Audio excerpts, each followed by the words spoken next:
Relatives அப்படின்னு சொல்லாதீங்க. ரிலேட்டிவ்ஸ்ன்னு சொன்னால் அதை உச்சரிக்கிற விதம் வந்து பிழை.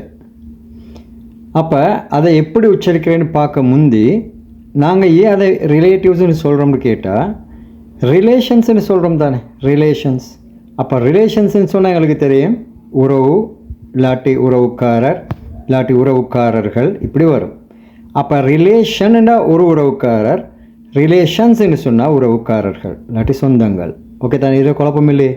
அப்போ அடுத்த விஷயம்தான் நாங்கள் அதே பொருளை தரக்கூடிய, அப்போ அந்த ரிலேட்டிவ்ஸ்ன்னு நாங்கள் சொல்கிற அந்த சொல்லும் ரிலேஷன்ஸ்ன்னு சொல்கிற அதே பொருள் படுறதுனால நாங்கள் என்ன செய்யறோம்னு கேட்டால் அதையும் ரிலேஷன்ஸ்ன்னு சொல்கிற மாதிரி ரிலேட்டிவ்ஸ்ன்னு சொல்கிறோம்.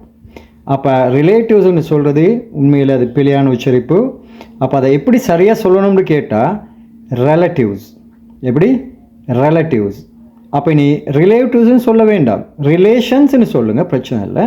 ரிலேட்டிவ்ஸ்ன்னு சொல்ல வேண்டாம். என்று கேட்டால் ரிலேட்டிவ்ஸ்ன்னு அப்படி சொல்கிறது இல்லை, அதை உச்சரிக்கிறது வந்து ரிலேட்டிவ்ஸ். அது ஒரு விஷயம்.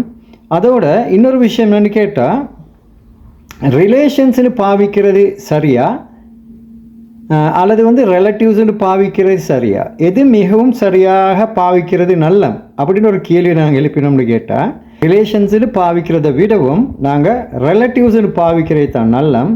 ஏன்னு கேட்டால் ரிலேஷன்ஸ்ன்னு வந்து கொஞ்சம் பழைய யூசேஜ், ஓகே தானே, ஓல்ட் ஃபேஷன். அதே நேரம் அது கொஞ்சம் ஃபார்மல். எப்படி? அந்த எழுத்து வடிவிலாக நாங்கள் எழுதும் பொழுது அஃபீஷியலி உத்தியோகபூர்வமான விஷயங்களை நாங்கள் சொல்லும் பொழுது தான் ரிலேஷன்ஸ் என்ற வார்த்தைகளை பெரும்பாலும் பாவிக்கிற.